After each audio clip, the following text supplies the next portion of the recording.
Bismillahirrahmanirrahim. Welcome back with the hope that you all are feeling well.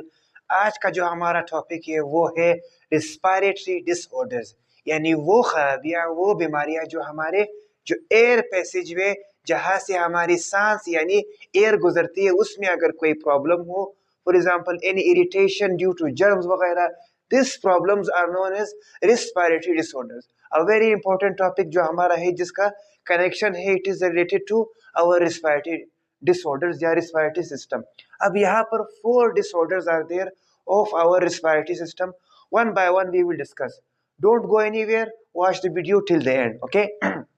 Number 1 जो हमारे पास disease है हमारे respiratory system का, वो है ब्रोंकाइटिस. ओके, इसमें क्या हो जाता है, जो हमारे एयर पैसेज वे यानी ब्रोंकाई या ब्रोंक्योल्स, ओके, उसमें क्या हो जाता है, the air passage ways are getting inflamed, यानी हमारे जो एयर पैसेज वे उसमें सोजिश हो जाती है, जिसकी वजह से वो इन्फ्लेमेशन का शिकार हो जाते हैं. ओके, इसके कॉमन कॉजेज है स्मोक, बैक्टीरियल और वायरल इन्फेक्शन. जब भी कोई इंसान सिगरेट ज्यादा पीता है, या फॉर एग्जांपल अगर उसके एयर पैसेज में यानी ब्रोंक्यूल्स में कोई बैक्टीरिया या वायरल इन्फेक्शन अटैक करे, ये उसी वजह से हम लोग जो है वो ब्रोंकाइटिस का शिकार हो जाते हैं. ओके, अब इस बीमारी में होता क्या है, इस डिसऑर्डर में excessive mucus is build in the air passage way, जो हमारे सांस गुजरने के जो हमारे एयर पैसेज वे, इसमें बहुत ज्यादा बलगम या म्यूकस बिल्डअप हो जाता है. आप देख सकते हैं डियर लिसनर्स, यहाँ पर मैंने 2 पिक्चर्स बनाए हुए हैं. ये जो आपको नजर आ रही है, ये हमारा नॉर्मल एयर पैसेज वे है. अब यहाँ पर मैं लिखूं, this is the normal air passage वे, जबकि यहाँ पर आप देख सकते हैं इसमें द एयर पैसेज वे में you can see mucus is buildup, जिसकी वजह से वो इसके जो द एयर, हवा के जो गुजरने का जो रास्ता है उसको वो टाइट कर लेते हैं, जिसकी वजह से हवा आसानी से नहीं गुजर सकती. ओके, तो इसका जो फॉर एग्जांपल अब इस बीमारी में और क्या होता है, the diameter of the air tubal reduces. आप देख सकते हैं कि इसका जो अंदरूनी जो एरिया है डायमीटर, वो बहुत कम हो जाता है, जिसकी वजह से द एयर पैसेज वे, हवा का जो गुजरने का रास्ता है वो बहुत मुश्किल हो जाते हैं. Okay, and air can not pass easily. अब इसके सिम्टम्स क्या है, how will we know that we are suffering from bronchitis. हमें किस तरह मालूम होगा कि जो हमारी लंग्स प्रॉब्लम है, या जो फॉर एग्जांपल जो हमारी सांस की बीमारी है वो ब्रोंकाइटिस है. सबसे पहले कफिंग, जो एक कॉमन सबको होते हैं, जब for example it is a very common symptom of respiratory disorders. दूसरी बात हमारे पास आता है फीवर, खांसी के साथ हमें बुखार भी होगा. चिल, यानी फॉर एग्जांपल हमें इस तरह बुखार के साथ हमें एक ठंडक लगेगी. ओके, और दूसरी जो उसके साथ सिम्टम है, that is called the shortness of breath. जब हम लोग सांस लेंगे, हमारी सांस हम लोग पूरी तरह सांस नहीं ले सकते हैं. These are the symptoms of bronchitis. अब ब्रोंकाइटिस इज ऑफ 2 टाइप्स. इसके 2 किस्में होते हैं. One is known as acute and one is known as chronic. Acute वो टाइप है जो 2 हफ्तों में इंसान वापस रिकवर हो जाते हैं, और इसकी वजह से उसके जो लंग्स वगैरह, रिस्पिरेटरी सिस्टम, उसमें कोई बहुत बड़ी प्रॉब्लम नहीं आती. जबकि अगर किसी में क्रोनिक ब्रोंकाइटिस है, तो उसमें क्या होता है, the disease last from 3 months, वो 3 मंथ से भी ज्यादा हो जाती है, फ्रॉम 3 मंथ्स टू ईयर्स, यानी 1 या 2 साल तक उसकी बीमारी चलती है, जिसकी वजह से उसने प्रॉपर मेडिकेशन या दवाई लेनी पड़ेगी, और उसकी वजह से उसका जो रेस्पिरेटरी सिस्टम या जो लंग्स वगैरह है वो भी बिल्कुल डैमेज हो जाते हैं. नेक्स्ट हमारे पास डिसऑर्डर है एम्फाइसीमा. एम्फाइसीमा में क्या, you can C in the picture, ये जो हमारे ग्रेप लाइक स्ट्रक्चर्स है एल्विलाई, ये क्या हो जाता है, दे आर डीजेनरेटेड, बिल्कुल ये फट जाते हैं यानी तबाह हो जाते हैं, जिसकी वजह से उसके अंदर लार्ज सैक लाइक स्ट्रक्चर्स यानी थैली नुमा चीजें बन जाती है. हमारी जो एल्विलाई है वो क्या हो जाते हैं, बिल्कुल डिस्टर्ब हो जाते हैं, दे आर डिस्ट्रॉयड. उसकी वजह से क्या है कि द नंबर डिक्रीजेस. मैंने उस दिन बताया था कि एल्वेलाई जो है हमारे लंग्स में, they are present in a large number, ये बहुत ही ज्यादा नंबर में हमारे लंग्स में मौजूद होते हैं. लेकिन इस बीमारी में क्या होता है कि उनकी जो नंबर है वो डिक्रीज हो जाते हैं, जबकि उसका जो वॉल्यूम है वो बढ़ जाता है, यानी less surface area for gases exchange. जो गैस गुजरने के लिए, हवा गुजरने के लिए उसका जो सरफेस एरिया है बिल्कुल कम पड़ जाता है. Okay, so it means less surface area of for gases exchange. अब किस तरह हम लोग मालूम कर सकते हैं, a person how will he know that he is suffering from emphysema. उसके कॉमन सिम्टम्स है that he will have difficulty in walking, उसके जो चलने में उसको बहुत मसला होगा।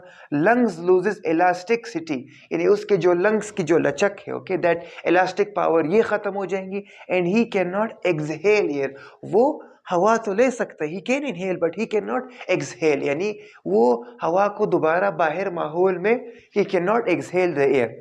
कॉमन कॉजेज क्या है? वही smoking plus polluted air, cigarette smoking and polluted air, वही वगैरह जो हम लोग आलूदी हवा, for example we take the inhale the polluted air, these are all the causes of emphysema. Treatment अभी तक इसका कोई प्रॉपर इलाज नहीं हुआ है, कंप्लीट ट्रीटमेंट यस इसकी ट्रीटमेंट है but only partial treatment, okay, but यहाँ तक अभी तक we have not discovered the complete treatment of emphysema.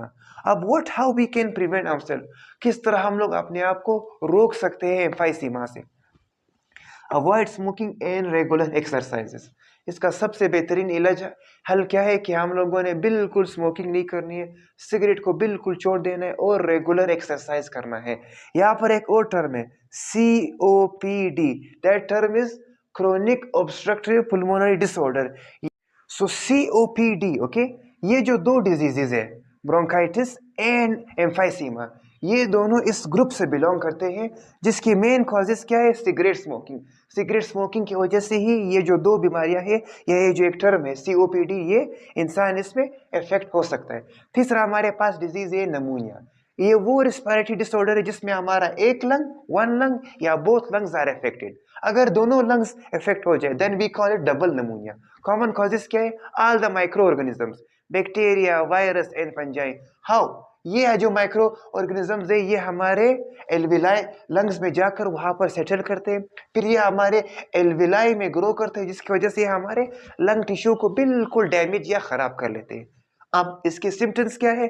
वही कॉमन सिम्टम्स है, कोल्ड, बुखार वगैरह, खांसी, कफिंग, लेकिन उसके साथ दो और चीजें प्लस है, स्नीजिंग, चींक, प्लस आखिर में इंसान को सोर थ्रोट भी इसमें, it is one of the symptoms of pneumonia की also suffers from sore throat. और इसका ट्रीटमेंट क्या है? वैक्सीन। अगर वैक्सीन से इलाज ना हो सका then scientist have developed antibiotics, जो हमारे पास सेकेंड ऑप्शन है।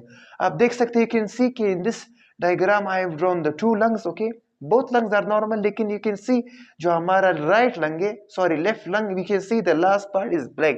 इसके मतलब it means कि it is infected with pneumonia।